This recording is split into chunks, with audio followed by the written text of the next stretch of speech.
आप सभी को जय श्री कृष्णा, राधे राधे।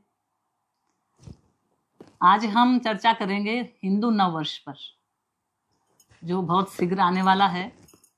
तो ये हिंदू नववर्ष जो आ रहा है, ये कब है, इसकी क्या महत्ता है, इस दिन और क्या विशेष पर्व है, इस दिन हमें क्या करना चाहिए और इस दिन क्या विशेष पूजा हम करेंगे, पूरे वर्ष आरोग्यता बनी रहे और ऐसा एक विशेष प्रसाद हम चढ़ाएंगे। आज हिंदू नववर्ष, राजा विक्रमादित्य, उन्होंने इस हिंदू नववर्ष की शुरुआत की थी 2000 वर्ष पूर्व। तो वो पंचांग, वो कैलेंडर जो उन्होंने बनाया, वो हमारे अभी तक ये चल रहा है और वो ये पंचांग है। भारतीय पंचांग के अनुसार चैत्र शुक्ला प्रतिपदा को नववर्ष मनाया जाता है, जो अभी तारीख के हिसाब से ये 9 अप्रैल 2024 को आएगा और इस दिन हम नववर्ष मनाएंगे। क्योंकि हम नववर्ष मनाते हैं, हमारा जो कैलेंडर है तिथि के अनुसार वो यही है। राजा विक्रमादित्य ने 2000 वर्ष पूर्व विक्रम संवत की शुरुआत की थी, जो आज तक हम उस हिसाब से ही चलते आ रहे हैं। और इसी दिन ब्रह्मा जी ने इस सृष्टि की रचना की थी। इसी दिन भगवान राम को राज्याभिषेक किया था अयोध्या में और ध्वजा पताका, विजय पताका फहराई पूरी अयोध्या में। इसी दिन राजा युधिष्ठिर का राज्याभिषेक हुआ। इसी दिन मत्स्य अवतार हुआ। इसी दिन गौतम जयंती, हैडगवार जयंती में गुड़ी पड़वा, सिंधी समाज चेटीचंड मनाता है, कर्नाटक में युगादि पर्व मनता है। ऐसे पूरे राज्य में कोई न कोई तरह से किसी न किसी रूप में इस त्योहार को मनाते हैं। नई फसल आ रही है, चारों तरफ उद्यान खिले हुए हैं, फूल खिले हुए हैं और कितना अच्छा मौसम हो गया है, सर्दी चली गई, अच्छा बसंत ऋतु आ गई, चारों तरफ फूल खिल रहे हैं। तो ऐसे सुंदर उल्लास भरे वातावरण में हम नववर्ष मनाते हैं। इस दिन घट स्थापना करके माँ दुर्गा की पूजा करते हैं, उनको मनाते हैं। पूरा वर्ष हमारा आनंद से निकले, इसलिए माँ भगवती की आराधना करते हैं, कुल देवी की आराधना करते हैं। तो ये आज का पर्व जो है नववर्ष का, ये बहुत ही महत्वपूर्ण है, जो 9 अप्रैल 2024 मंगलवार के दिन आएगा। तो सभी से अनुरोध है, अपने घर में नववर्ष को मनाएं, नववर्ष की पूजा करें। वर्ष 2081 का कैलेंडर, यानी ये पंचांग, ये मात्र पंचांग नहीं है, मात्र कैलेंडर नहीं है। ना केवल ये हिंदू नववर्ष की तारीख निर्धारित करता है, बल्कि प्राचीन इतिहास, ज्ञान, विरासत के संरक्षक के रूप में भी ये कार्य करता है। अपनी अनूठी चंद्र और शोर संरचना के माध्यम से जो चंद्रमा व सूर्य के चक्रों को जोड़ती है, ये प्राचीन ऋषियों द्वारा रखे गए खगोलीय सिद्धांतों की गहरी समझ को दर्शाता है। यह उल्लेखनीय कैलेंडर, ये हमारा पंचांग, ये मात्र एक हिंदू की प्रणाली नहीं है। हिंदू नववर्ष से जुड़ी परंपराएं, सांस्कृतिक प्रथाएं, अनुष्ठान और ये विवाह, शादी, इनकी तिथियां यही निर्धारित करता है। इससे हमारे पंचांग से हमारी सीढ़ियों का संरक्षण और प्रसारण सुनिश्चित होता है और हमें हमारी गौरवशाली विरासत से जोड़ा जाता है।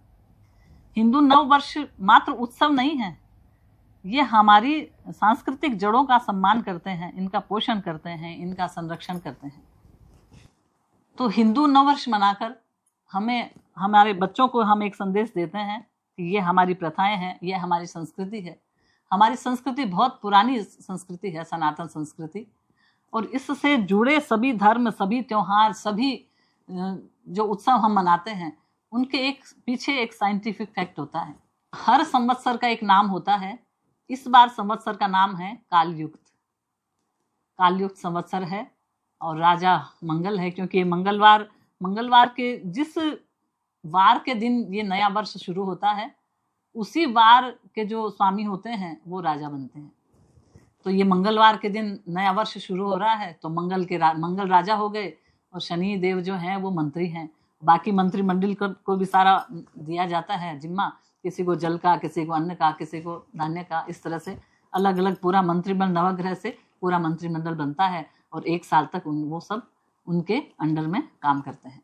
अब मंगल राजा है शनिदेव मंत्री हैं, थोड़ा स्वभाव उग्र है, तो थोड़ी उथल पुथल तो रहेगी।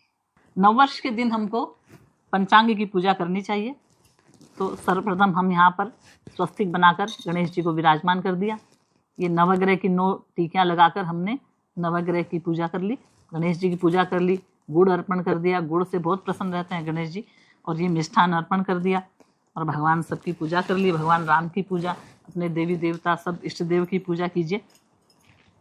उसके बाद हम पंचांग की पूजा करेंगे, मिष्ठान अर्पण करेंगे, हाथ जोड़कर नया वर्ष, आने वाला नया वर्ष हमारे जीवन में अपार खुशियाँ, मान सम्मान, यश, लक्ष्मी, आरोग्यता, दीर्घायु प्रदान करना पूरे परिवार को, इस तरह से हम भगवान से प्रार्थना करेंगे।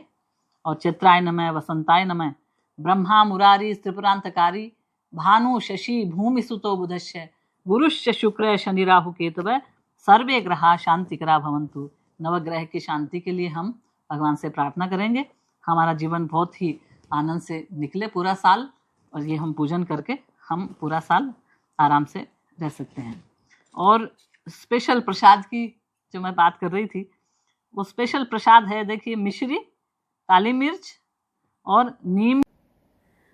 मिश्री, नीम और काली मिर्च, ये कड़वी लगती थी। छोटे थे जब पिताजी कहते नहीं ये तो खानी पड़ेगी बेटा, पिताजी पूरे विधि विधान से पूजा करते थे, और जब लास्ट में ये प्रसाद देते थे तो हम बच्चे थे, मैंने कहा नहीं पिताजी ये तो नहीं खाएंगे, नीम तो नहीं, नीम निकाल लो आप। तो बोला पूरे साल बीमार रहना है क्या? मैंने कहा नहीं, बीमार तो नहीं रहना है। तो क्या आरोग्यता के लिए, रक्त शुद्धि के लिए ये तीनों चीज़ अवश्य खानी चाहिए। तो बड़े प्यार से अपने हाथ से हम सब बच्चों को खिलाते थे। और इसके अलावा हम और क्या क्या कर सकते हैं? नए साल पर बंदरवाल लगाइए, घर के मुख्य द्वार पर बंदरवाल का बहुत महत्व है। ध्वजा लगाइए, और 5 सायंकालीन 5 दीपक 2 घर के बाहर अपने मुख्य द्वार पर लगाइए, 5 दीपक लगाइए। मंदिर जाइए, धर्म पुण्य दान पूजा पाठ व्रत आप जो कर सकते हो वो करिए, और सबको बधाइयाँ दीजिए, फ़ोन कीजिए, और नया वर्ष बहुत धूमधाम से मनाइए। गौशाला जाइए, दान कीजिए। गौशाला जाते हैं तो हाथ में गुड़ रखकर, हाथ में रोटी रखकर हम जैसे गाय को देते हैं, तो गाय की जीभ जो हमारे हाथ को चाटते हुए वो चीज़ खाती है, तो ऐसी मान्यता है कि हमारे जो खराब रेखाएं हैं वो ख़त्म होने लग जाती है और हमारा भाग्योदय शुरू हो जाता है। इसलिए गायों की पूजा, गायों की सेवा तो हमें प्रतिदिन ही करनी चाहिए। और पंचांग की पूजा कीजिए, पंचांग का दान कीजिए। इसके अंदर वर्ष फल आता है, उस वर्ष फल को हमें अवश्य पढ़ना चाहिए। हर घर में ऐसा पंचांग होना चाहिए। हम पंचांग के हिसाब से ही हमारे विवाह, सारी मुहूर्त वगैरह सब इसी पंचांग के हिसाब से ही करते हैं। तो हमें हमारा जन्मदिन भी पंचांग के हिसाब से मनाना चाहिए। जिस तिथि को हमारा जन्मदिन आता है उस तिथि को हमें धूमधाम से हमारा जन्मदिन मनाना चाहिए। उस दिन हमें संकल्प लेना चाहिए, जो पिछले वर्ष चला गया है और जो कमियां हमें लगती है उस कमियों को हमें देख सामने लाकर, और हमें संकल्प लेना चाहिए, मैं जल्दी उठूंगा कल से, मैं इतनी देर तक पढ़ूंगा, मैं सारा काम निपटा कर ही सोऊंगा, मैं मेरे व्यापार का ये काम है, रोज का रोज काम करूंगा। इस तरह से अपने विचारों को आप ध्यान रहता है, हमें हमारी गलतियों का हमें पता होता है। तो उसके लिए हमें आज का दिन, ये नववर्ष जो है, ये दृढ़ संकल्पित होने का दिन है। तो आज के दिन हमें दृढ़ संकल्पित होकर हमें अपने कर्मों को उस हिसाब से ढालना चाहिए। और आप सभी को मेरी तरफ से नववर्ष की अग्रिम शुभकामनाएं। नववर्ष आप सभी के लिए मंगलमय हो, और अन्न धन मान सम्मान लक्ष्मी ऐश्वर्य आरोग्यता ये सब आपके जीवन में भरपूर रहे। इसी मंगल कामना के साथ जय श्री कृष्णा, राधे राधे। और राधा शुक्ला सनातन संस्कृति चैनल को आप सब्सक्राइब करें, लाइक करें और कमेंट करें। और आपको अगर अच्छी लगी हो तो ये आगे अपने परिजनों में शेयर करें, और वो भी धूमधाम से पूजा करें, धूमधाम से त्यौहार मनाएं। इसी मंगल कामना के साथ राधे राधे।